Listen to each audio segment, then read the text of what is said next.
Good evening, everyone. Welcome to Cats, Chats and 88 Keys. I'm JP.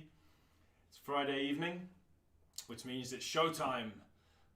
It's been a pretty extended break since our last show, which was right the way back on New Year's Day, right the way back when we were expecting schools to open in just a few days, and right back when the prospect of 100,000 COVID deaths was not something we were still seriously considering. But here we are. The vaccine progress is something we can all be positive about, and that's certainly the name of the game of today's show, is to introduce some positivity back into the vibe.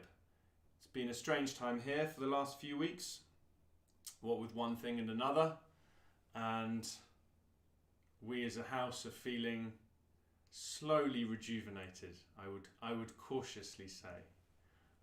Katie's here, obviously, wine in hand. Hello. Port. I'm so sorry. I'm so sorry. Gabby's here, masterfully ruling the cat cam. All the cats are here. That's Tesla. The black one on the beanbag, that's Tinto. And washing herself after dinner, there's Tilla. She hates music, so I can't imagine she's going to be hanging around for very much longer. Needless to say, Maestro Bobby K is here. Hello, JP. Good evening, Bobby. And you'll be receiving the joy of his technological expertise throughout the course of this evening's concert. Musically, I think this is probably the most indulgent show that I've thus far done.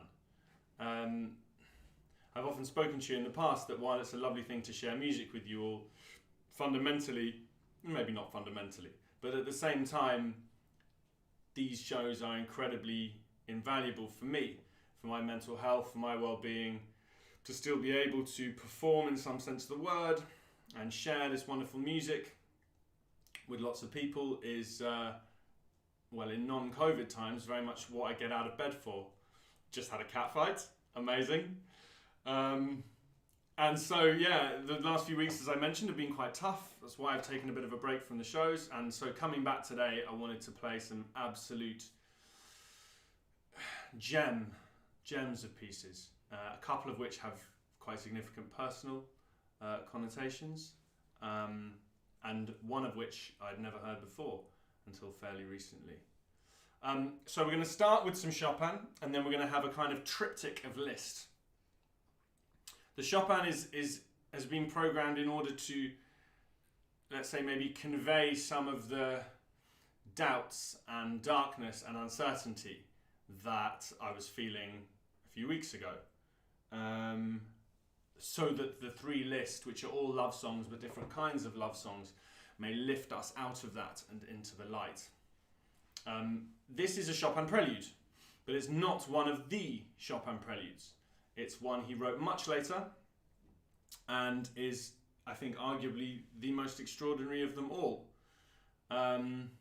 We're talking Opus 45, composed 1841. So it's late as well, you know, he was only going to live for another 8 years or so. And in it, we can hear him really pushing the musical envelope in several ways. First of all, the general sound world is not hugely what we would associate with Chopin. Much wiser and more knowledgeable commentator than me has remarked how lots of the sound world here is akin to something that Brahms might have written. It's not the most obvious parallel. We know that Chopin was beholden to Brahms and had a lot of time for his music, but it's not what we first think of. But this kind of very luminous sound world that generates a feeling of a great deal of space and these sprawling, spanning left-hand patterns.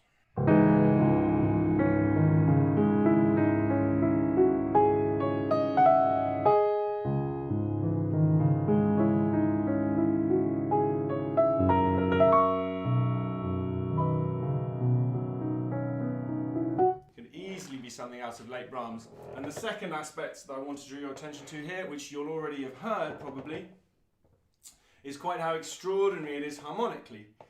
It's only 4 pages of music, but it often modulates every 2 bars, and very frequently into keys that we're not at all expecting. So right there at the beginning, for example, we're in the very dark, somber, rich key of C sharp minor.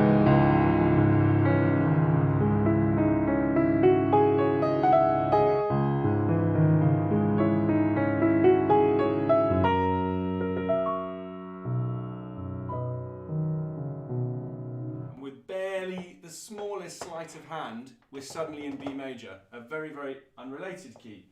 And this cycle of wending and weaving and winding and slaloming through key to key to key is very much a feature. Every now and then, this melody breaks out. This warm, resonant, major, hope-filled melody breaks out from the darkness.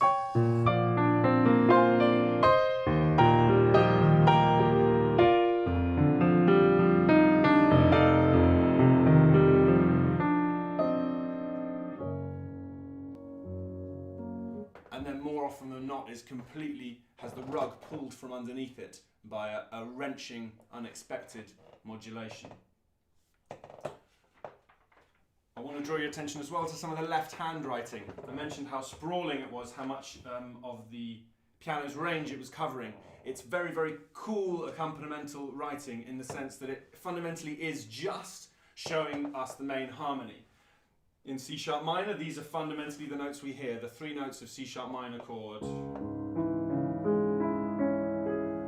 But within that, he throws in this little passing note, this little accented note that doesn't fit that fundamental chord of C sharp minor. And that means that the left hand, as well as laying down the harmony, gets to express, gets to have nuance, gets to have melodic shape.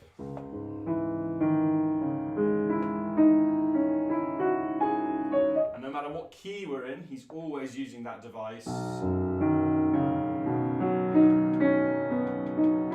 that gives the piece a sort of contrapuntal air as well, because while the right hand is playing these tiny little fragments of melodies, the left hand's constantly answering it and commenting on it in turn. Towards the end, we've been through a lot of keys, and it feels like the protagonist has no more to say, is stuck, lost for words. From a relatively straightforward passage, we completely lose ourselves harmonically, and then the music grinds to a halt.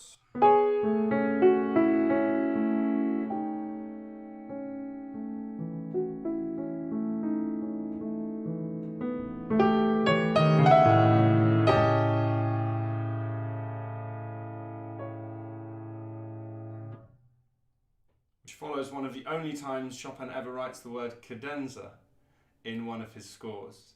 And we have this wonderful, misty, slaloming, uncertain passage work coming down, down, down, down, down through the keys, and then rising up through diminished harmonies, and once more becoming lost. We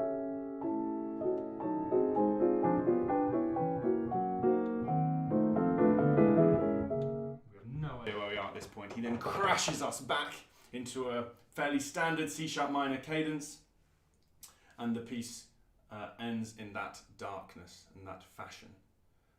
I would like to dedicate this piece to Edward, who can't be with us today, but a wonderful friend and student of mine who suggested this piece to me, introduced this piece to me, and helped me fall in love with this piece with him. So, Edward, this is for you.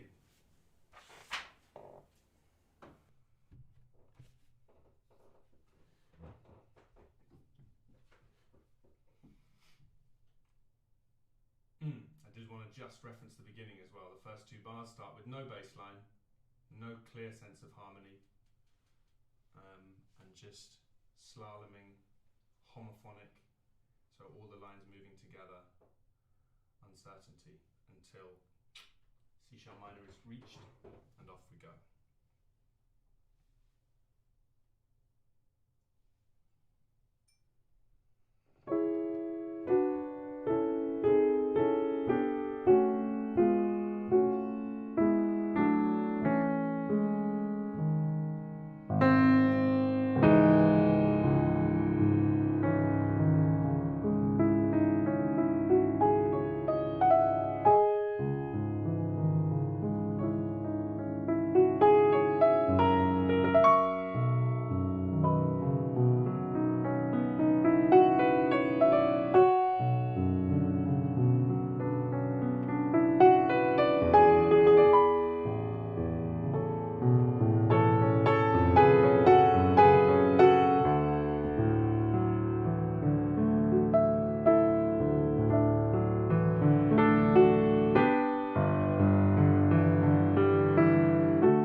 Yes, I love what he does at the coda there. The coda's like this little tail that normally kind of brings everything to an end of a piece of music. So we're back in C sharp minor. We're expecting, like we had at the beginning, and this rogue A natural intrudes on that harmony and then takes us into D major, which we're absolutely not prepared for.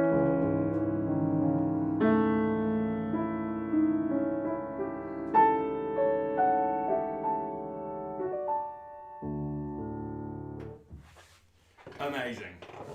Amazing. Cool. Right, a little bit of Liszt now. More than a little bit of Liszt, to be honest. First one I'm going to play for you is the first of his 3 Liebesträume. The third one of these is the one that gets played the most and is the most famous, I think. But I have a real soft spot for this first one, and yeah, it's been wonderful to discover it these last few weeks. Not all the love themes in these lists are of the same matter. Not all of them are earthbound.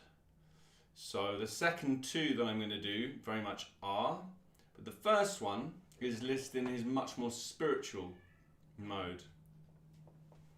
Tesla agrees. Here, this is the Liszt that we hear in his Benediction de Dieu, and in many of his other more religious vibey works. He'd been brought up as a super religious man, turned his back on it a little bit as a young man, and of course was to become a fully paid up, signed up abbé in his final few years. But before his final few years, he was already making a greater reacquaintance with his Catholic faith. And this poem, Heavenly Love, because the next 3 that I'm going to play you all have poems attached, talks of this Elysian bliss. And it even starts the poem by saying, I see you intoxicated in your earthly love, but what I've got is so much more special, and I will be a martyr, and I will give myself to a higher power. All of the lyrics for these 3 songs are available in the description underneath the videos if you would like to check out the poem in its entirety.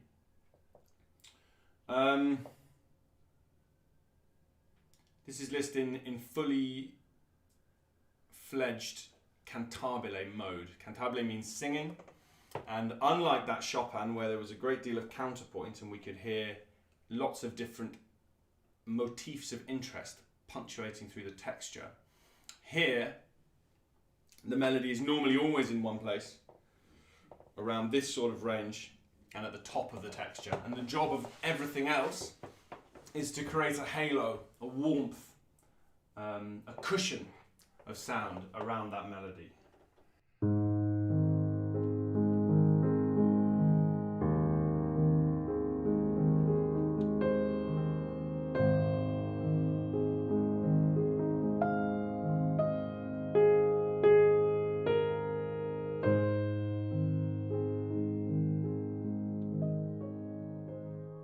He asks for this to be, for these 2 textures to be set against each other in such stark fashion. He writes that the accompaniment should always be very quiet and that the melody should be very accented. So it's a very explicit marking. So after that very simple opening in A flat major, he throws in one of his favourite surprise modulations. So we go from here to here.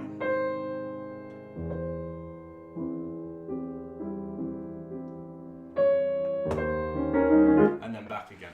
And that's actually, it's such a Lisztian gadget that we're going to hear it in the next piece as well.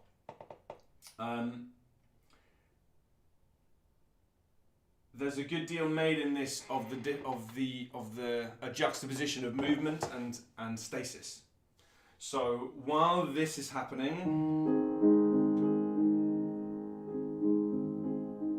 we feel as if the music is rippling forward in an unfettered manner.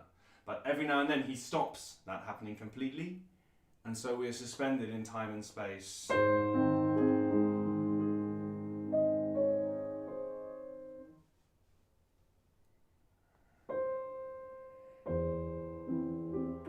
Which makes the re-entrance of sound that much more special. After this first section in A flat major, he takes us via a very quick modulation to a totally unconnected key of B major. He marks it triple piano, pretty much the quietest dynamic he could have marked. And this gives us a feeling that if A flat major was home and was the earthbound love that he refers to at the beginning of the poem, then this is the removed, ephemeral, heavenly love that he then refers to.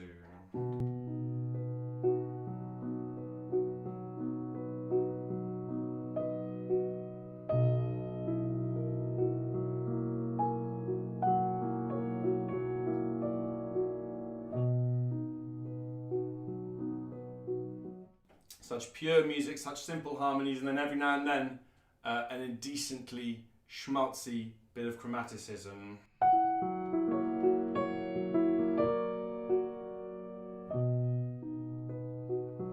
Just for good measure. After that, he writes a section quasi recitativo, which means as if spoken, as if recited, and so this invites us to have a lot more freedom in our pacing of it, and especially I think for it to move forward somewhat. He also starts taking us through much more removed and bizarre keys.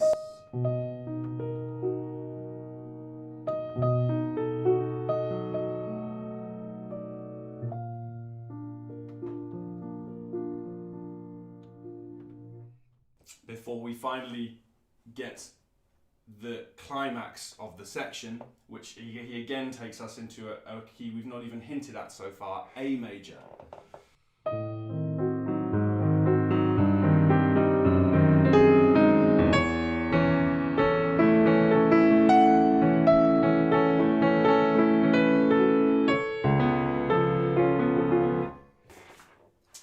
And there endeth kind of the section, and then the second section is all of that again, but magically reinvented and rewritten and reorchestrated. So starting with this amazing harp writing, he often writes like a harp, and he does so here. This harp writing in the right hand to accompany the melody.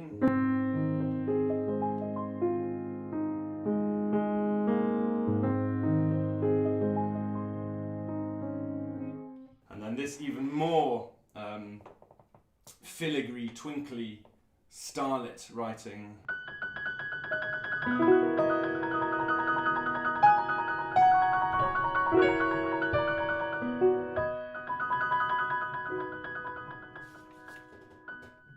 The next time the A major climax comes, it's much bigger, much more virtuosity, many more notes, and via a cascading chromatic, descending cadenza, he brings us into a coda, much like in the Chopin.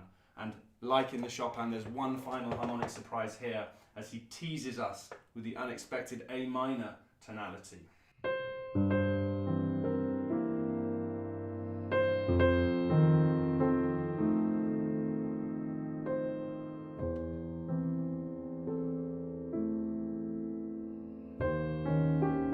Before bringing us back to the home key.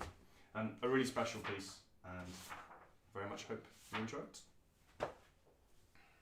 We're at 1850 here, so only 9 years after the Chopin, post Harmonie Poétique et Religieuse, post the Transcendental Etudes. This is Liszt in a less Titan conquering the keyboard mode, and in a more thoughtful spiritual one.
Yes.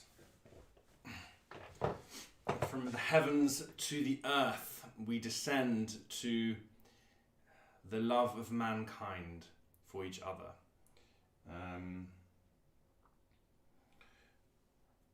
A little bit before he wrote that Liebesträume, Liszt did a lot of travelling,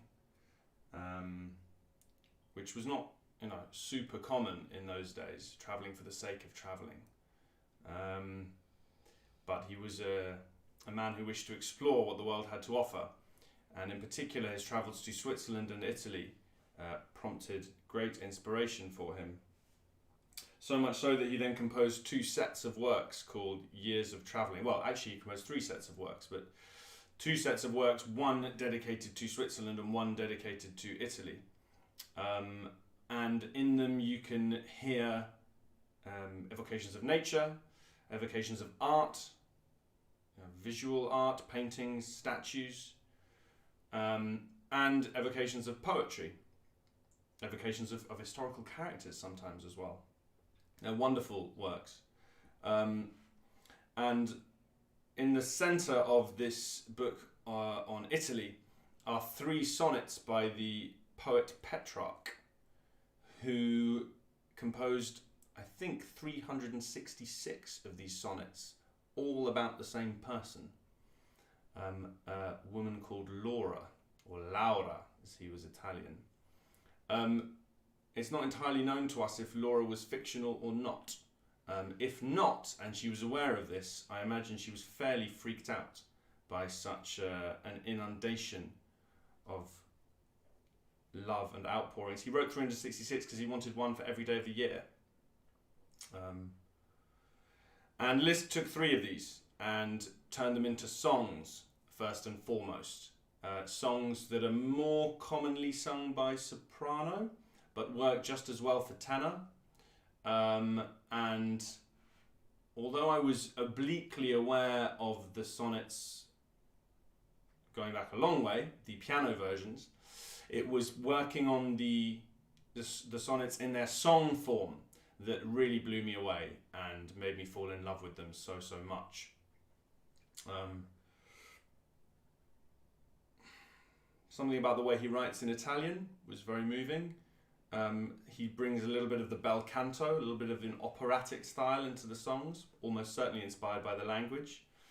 And the piano parts are obviously a delight because it's Liszt.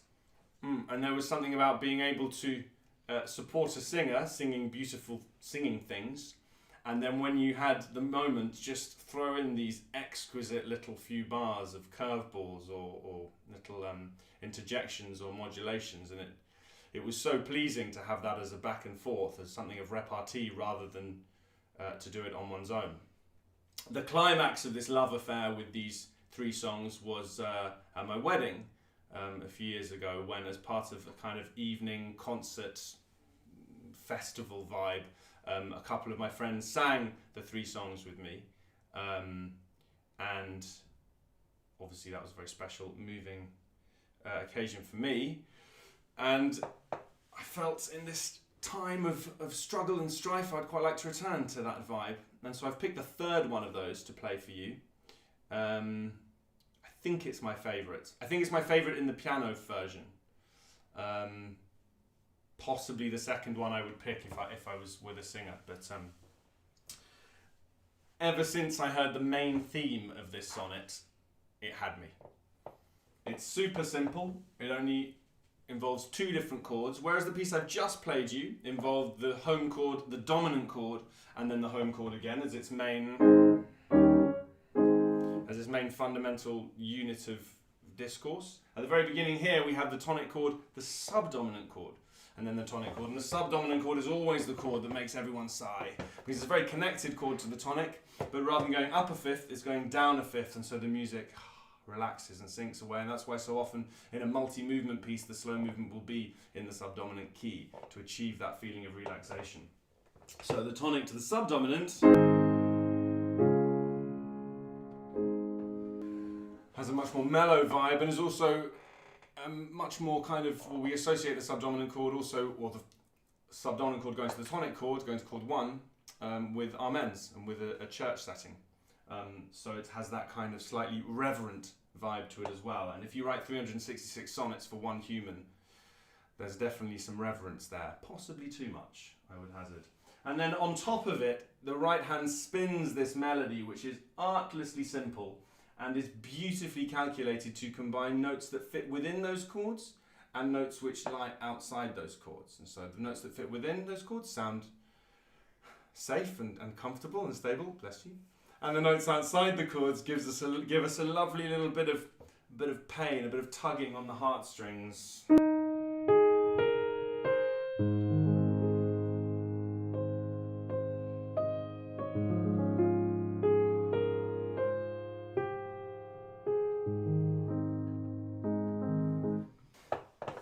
And there's something very charming as well about a melody that's so easy in its shape and its contour. Normally, the kind of bog standard melodies rise and then fall. And here we get that. And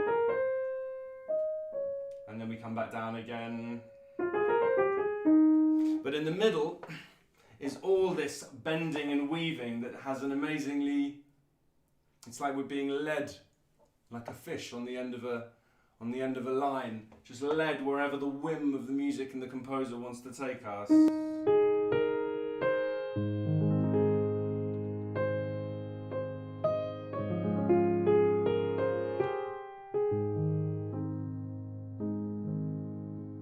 Followed with two rising questions with bags of chromaticism.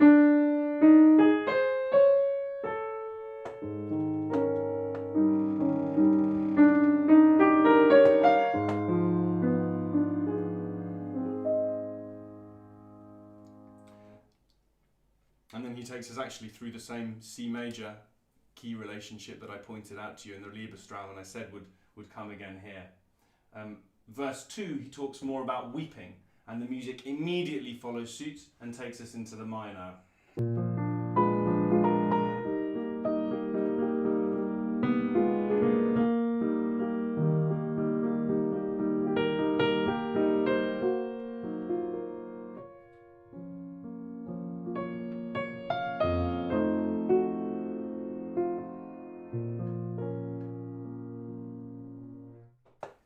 Music whips itself to two fundamental frenzies, if you like, and both of which are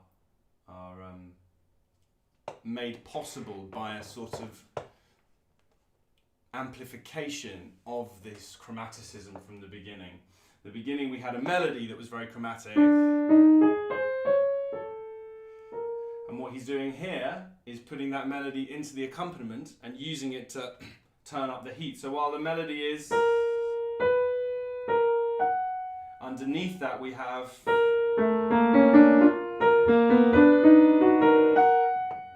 and then when he reorchestrates it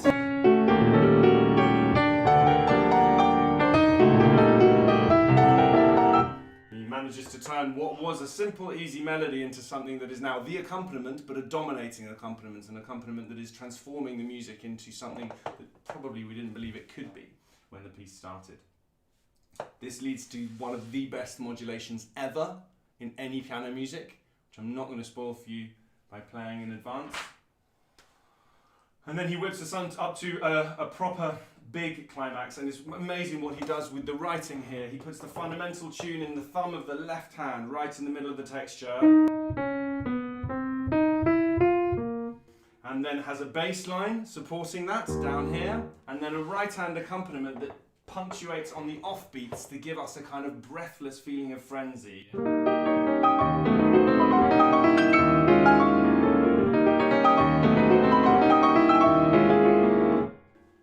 Big climax, and then when he brings us back to the main material, time stands absolutely still. There's barely any sense of pulse.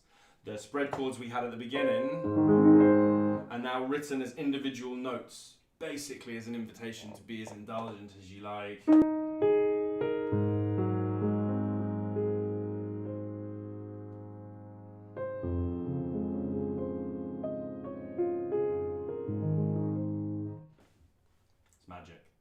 And then he ends the piece by returning to the prelude, to the introduction to the whole work, which I haven't played to you yet. But basically the whole work, before you get to that jaw-droppingly beautiful melody, starts completely at sea, harmonically.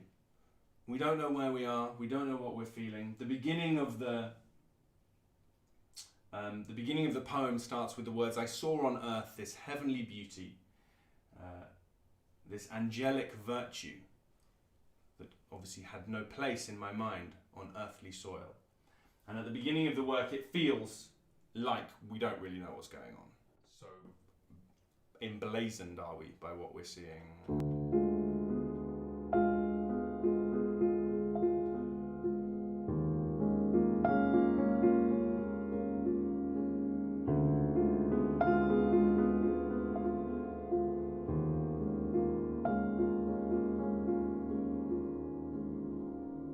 Some sense is attempted. The music rises chromatic step by chromatic step. And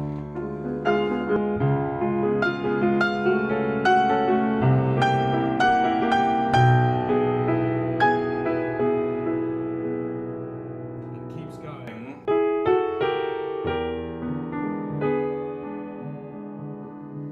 And keeps going.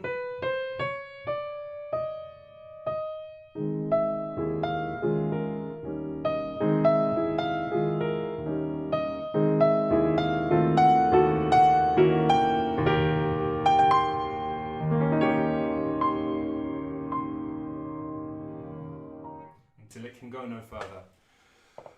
And then the pure love song begins. And he brings this music right back at the end. And then the last line, again, is one of my very favourite endings of any piece. He's just rocking between the home key and a very unrelated key, with these beautifully sighing motifs split between the hands.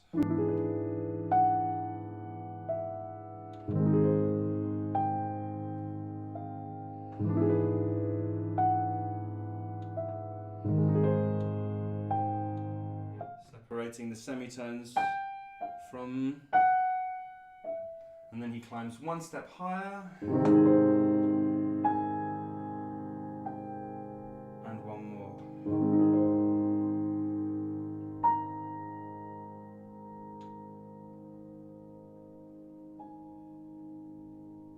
Here endeth one of the great works of the Romantic piano repertoire. Let's do it. I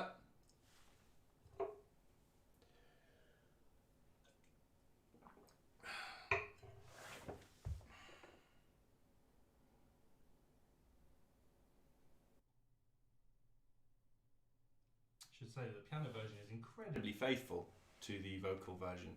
It's an exact transcription, really, other than maybe a bar or two of filigree cadenza.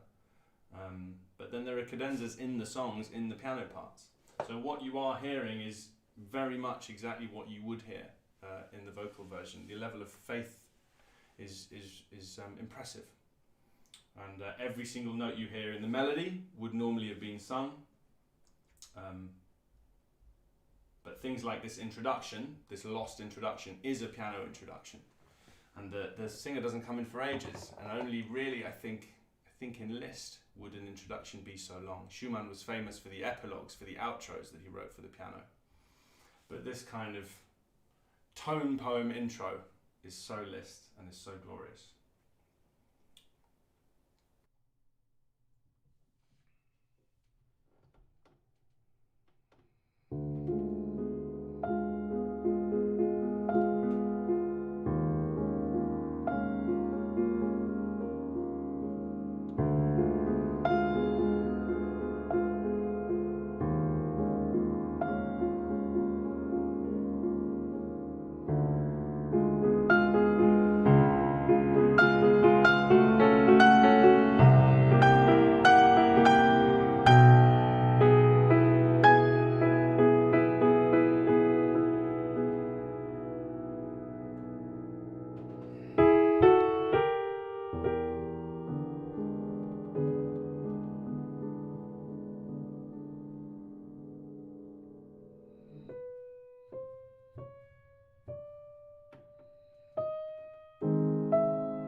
And now a piece that's only half Liszt.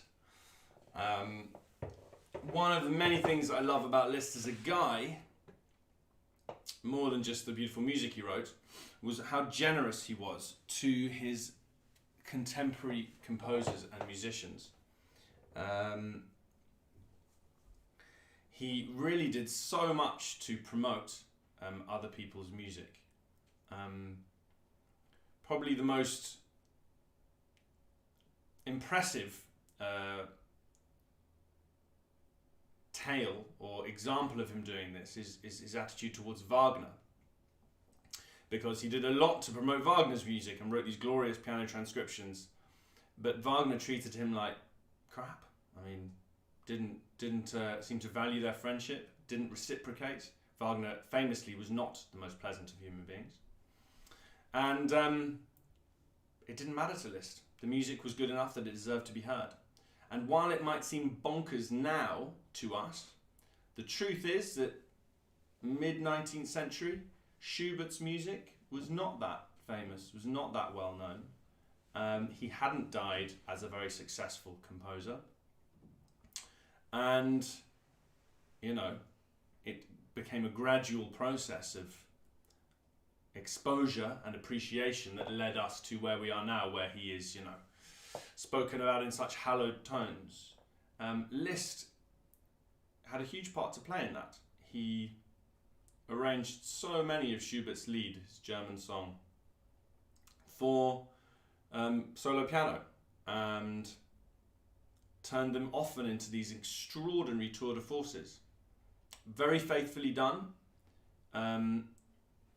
In the score I have, and I believe it was common at the time as well, he had the lyrics printed in the piano transcriptions so that the text still stood proudly.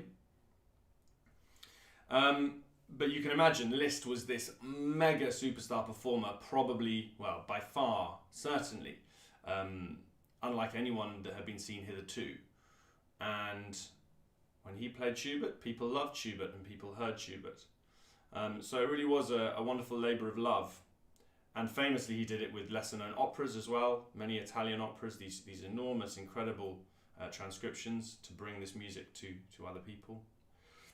Sure, in those cases, or in some of those cases, you could argue that Liszt was also using those tunes as a vehicle to display his showmanship. But in this one I'm going to play for you now, there's no showmanship really. It's very simple, it's very touching, it's very beautifully done. This is a song about love and, for me anyway, sort of love transcending distance. So the protagonist sings about the fact that his loved one has been taken away from him, but yet he still greets her and he still kisses her, and that he will not be taken hostage by, maybe it's physical distance or maybe it's elemental distance, maybe she's not alive anymore. The writing is very simple but incredibly effective. We operate largely in the major key, B flat major, and obviously because it's a song, and this is much more of a kind of song than what he did with the Petrarca sonnets, which are much more freeform. This is much more strophic, so you can hear the same music coming back several times for each verse of the song, but he obviously reorchestrated every time. The magic, the killer, comes in the fifth bar when, unprovoked, he suddenly takes us into the minor, into G minor. So the main music has been pretty radiant.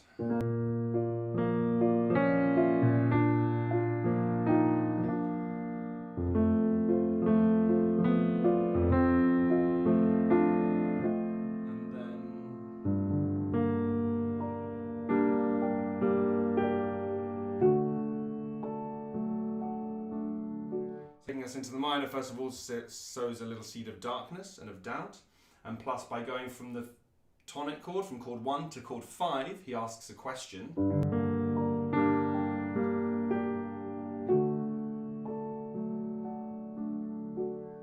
And then suddenly to answer it, we're back in our home key as if the minor had never happened.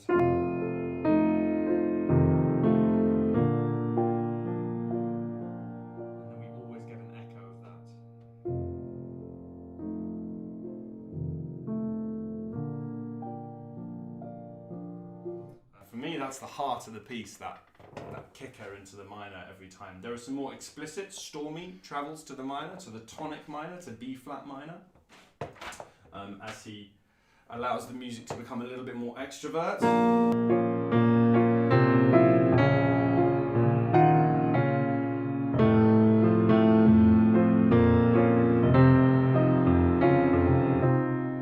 And that twice leads us to big chunky climaxes, which always fall back into that original flirtation with the minor that I played you, and then take us back to the echoed major passage to bring us home and bring us back to peace.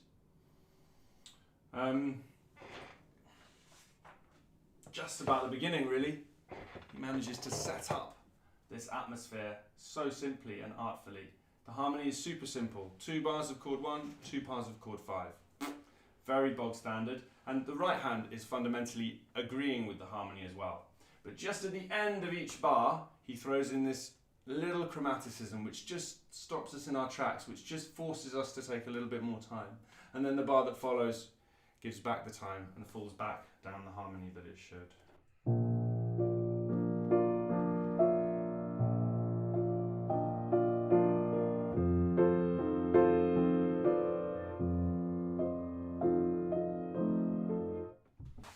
Such cool writing. The last time I played this for anyone was over 8 years ago, and I played it to Gabby as part of a ludicrously overblown proposal machination involving me actually singing as well. For those of you who like good singing, you'll be delighted to hear that I won't be doing that tonight. Gabby's ecstatic about that. And it's weird that that in 2012 followed a time when I played it quite a lot as an encore, but I haven't actually played it since. Maybe it holds too much importance. But if the last weeks have taught me anything, it's that it doesn't matter how down you are, or even how down your partner is. The amazing thing about amazing people is that they still find time and space and comfort for you. And that's all you need. It can raise you up out of any funk. So, Gabby, thank you. This is for you.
of said, it wasn't a massive tour de force. I'd almost forgotten how impassioned it does become for brief periods of time. It's an incredible sort of foil to the then simple music that follows.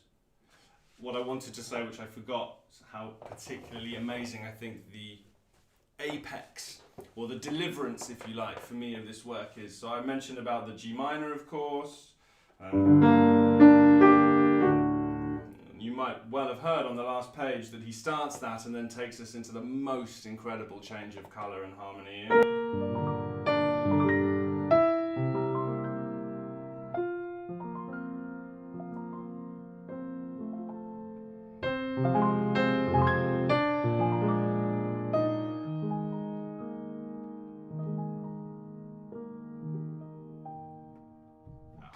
That is amazing. And that's Schubert, of course, not Liszt. So we can be worshipping Liszt for that, but we must remember that that's actually a piece of music by Schubert, and what an incredible guy and composer he was. That's it. We're done. If you've enjoyed the show, please consider buying a ticket. There is a link in the description. It's super easy. There's no set price, but I've got nothing to do really. My work's not really happening, and the next concerts that I'm booked for I think are in May, but I'd be surprised if they go ahead. I've just received some bookings for October, and that seems more hopeful, but we're therefore looking at a good 18 months pretty much with nout. So those of you that have been chipping in and have been buying a ticket, I am forever grateful, and if you would like to, it's really easy, the link is there. Please also like and subscribe, give it a cheeky thumbs up. Subscribe to the channel, like the Facebook page. If you've liked the playing and you want to support me in another way, you can also buy my DVD. There's a link to that in the descriptions as well. We will be back 2 weeks today, and the love theme is only getting turned up a notch. I will be joined by my wonderful partner in crime, the violinist Henry Chandler. And we will be doing the Franck violin sonata. Bizarre how this has worked out. You know, we're going to be working together because we've been booked to do another concert the day after and been asked to do the Franck, which is also a piece that we played at our wedding. So the universe is aligning in some sense. So yes, we'll be back in 2 weeks. I do hope you will join us then. Thank you very much for joining me now, and have a wonderful weekend. Good night.